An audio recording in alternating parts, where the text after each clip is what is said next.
Hello and welcome to the Days of Yore. Today we'll be going back 105 years to talk about Nelson and its time during the holidays of 1906. So my sources today come from the Union Advocate from 1916. I meant to say 1906 a minute ago, but meant to say 1916. And just kind of some of the notes that they made about Nelson and Chelmsford at that time.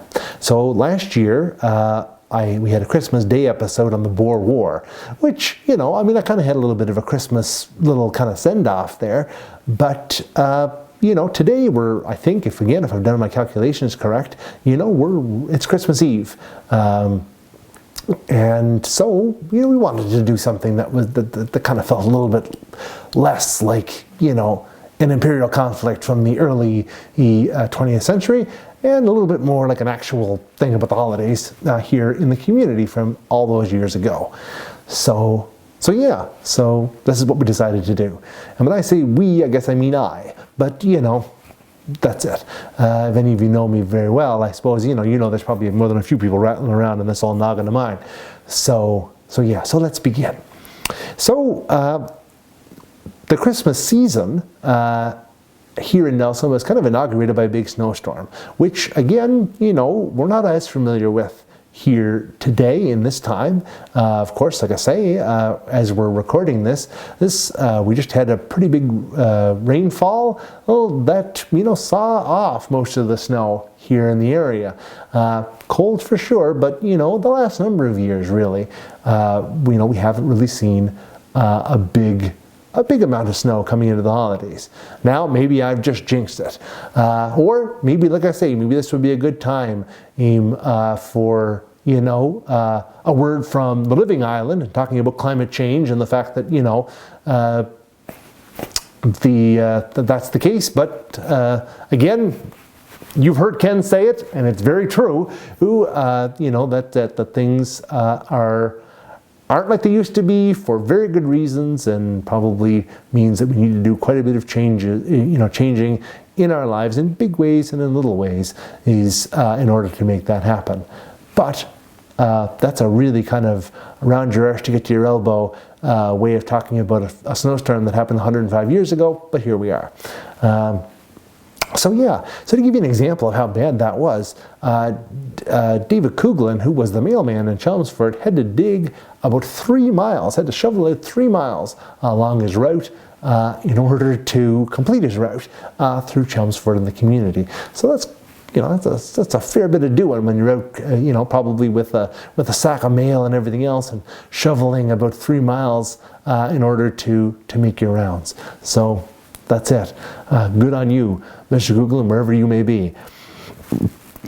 But on a much lighter note, there was talk in the community of an ice rink that was going to be built, maybe in the upper part of the community of Nelson in those years. There had been one in kind of the lower Nelson area, but it had been closed for about 3 years by that time. So a lot of the younger people in the community were really anxious to see a skating rink come back into the community at that time. A lot of the organizations in the community were being very active. The Women's Foreign Missionary Society, the Ladies' Aid Society, they met and had a supper meeting, in the days right before Christmas. The Women's Institute added 2 new members. And they decided, as they began to enter 1917, of course, the First World War has entered its 3rd year. 2 complete years, now entering a 3rd, and no end in sight. So it certainly bears remembering at this time, in the midst of all this celebration, song and revelry. I mean, there is a major European and certainly a major European conflict with very much global implications happening at this time. And so the women of the Ladies Institute, the ladies of the Women's Institute, there we go, decided to take as their goal going into 1917 fundraising to provide some comforts to those soldiers who were overseas. And Edith Brown, somebody that we know a little well from a few weeks back, decided she was going to hold a tea right before New Year's on the 30th of December and try to raise some money. Again, admission to that tea was 10 cents. And so she decided that she would try to do her bit and put those funds toward buying some much needed comforts and some supplies and some nice things for those soldiers who were overseas. Her husband, Harry Brown, at this time was just getting over a major cold, it was said, and was just now able to leave the house. He had been kind of shut in. Something that, I mean, again, a lot of us know a lot about. And of course, as we're filming this, you know, we're hopeful that we can have a holiday season where everybody can see everybody else. And I really hope that as you're watching this, you're able to watch this, again, knowing that you'll be being able to see your nearest and dearest this season. And maybe, and if it's not too much to hope, maybe you're watching it with your nearest and dearest. And nearest and dearest, if you're watching right now and you haven't watched all the other episodes, have a look. I mean, there's a whole bunch of them. Ken and I have been really busy. And Dave been even busier than the both of us behind the camera. So, okay, shameless plug over. But that's it. You know, have a look at the Patreon options too. But yeah. So again, we know what that's all about in this time of pandemic, you know, where folks, like I say, I mean, you know, when you get sick, you're in for a little while. And Harry Brown had been in for a little while with a pretty bad cold, but now he was up and about again. Now, the 21st of December, the Nelson School had a nice Christmas program. You know, again, this is something that I think, you know, a lot of schools do and a lot of schools did. And they made a very special presentation to one of their teachers, Miss Graham, and she was given a brush and comb set in Parisian ivory. So a very nice gift that showed that those students were thinking of her, again, coming into this festive season. So, of course, you know, at this time, in the newspapers, there was a lot of speculation and about a certain somebody who was going to be, you know, traveling through the community very soon. And of course, that somebody was Santa Claus.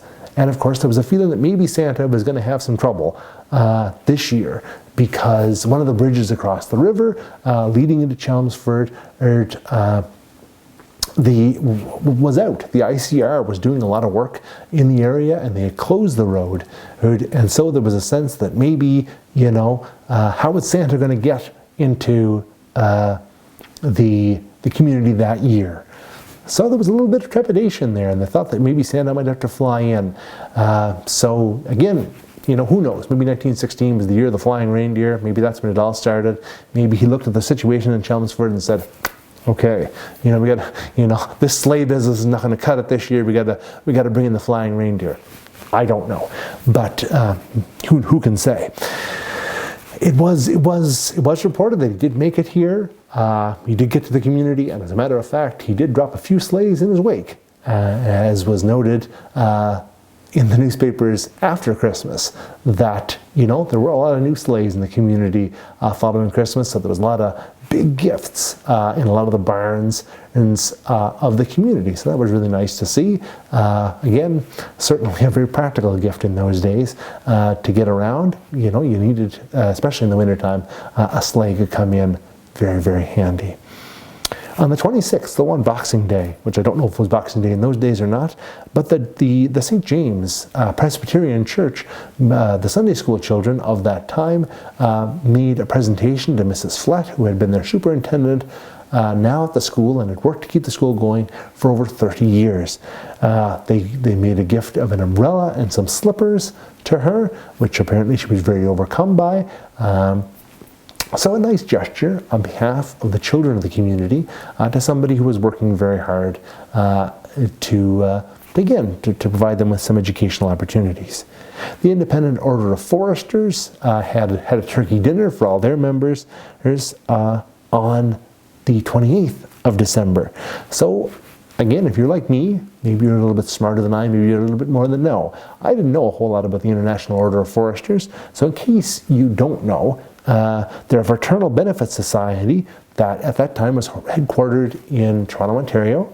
And again, today they still provide life insurance. Originally, and this is kind of fun, I kind of like this, I think they kind of maybe drew their inspiration out of, like, you know, Robin Hood the Merry Men. I don't know that, but I think they might have, because I read that originally when this group was founded in England, membership was originally gained by combat.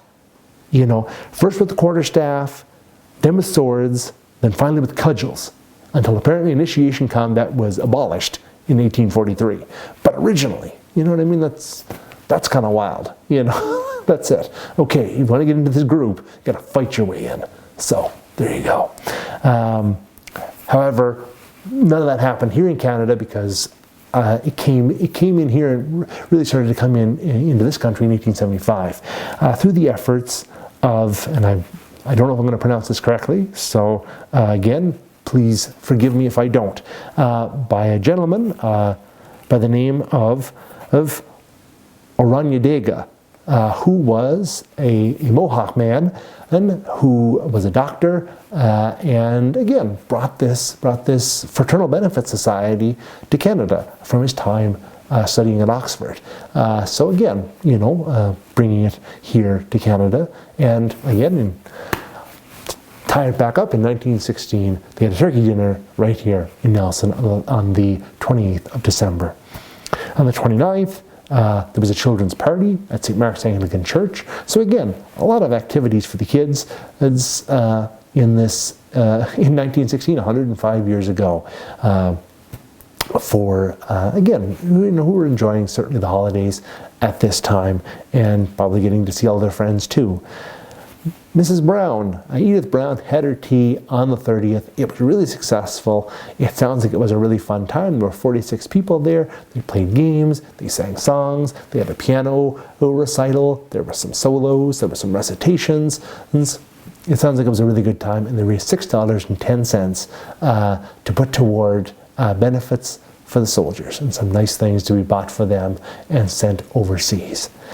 Of course, as I'm sure you know, again, if you would have watched a couple of weeks ago our episode on Brown's Woolen Mill, you know that in the Second World War, the Brown family and their operation took very seriously their role in providing some comfort and consolation to soldiers who were overseas in that conflict as well. So, you know, ending with New Year's Day. A lot of local young people, you know, got their skating done, but they went over to Newcastle and had a big skating party over there. And you know, with the 1st of January 1917, you know, the holidays really were over. And even though it was New Year's Day, the reports were that a lot of the men and the young boys in the community were heading back into the woods for, you know, to get back to their jobs in the lumber camps, and to get ready, you know, again to start building those piles up for the big spring drive. So there you have it. 105 years ago, a little bit of the Christmas, New Year's, holiday celebrations here in Nelson and in the community. So we'll leave it there. If you're enjoying this, as I mentioned before, or have a look at some of the other videos here on the channel, and do please have a look at those Patreon options, because there's quite a bit of exclusive content that's available to you right now, no matter where you subscribe, and more of it on the way. In every week, we add a new video. So, like I say, a lot to see there, and a lot more that's coming. Again, I want to wish you all the very best of this festive season. I hope you're going to have hope you have some great Christmas Eve celebrations today. Hope you have a great Christmas tomorrow. Hope Santa finds each and every one of you. If that's your thing, and if it isn't, I still hope you have a really great time anyway. That's it. And I will be back next week for what will be the final episode of the Days of Yore, and I look forward to seeing you all then. Until then, all the best to each and every one of you. I've been Dr. Sean McCarthy for the Days of Yore, and thanks so much.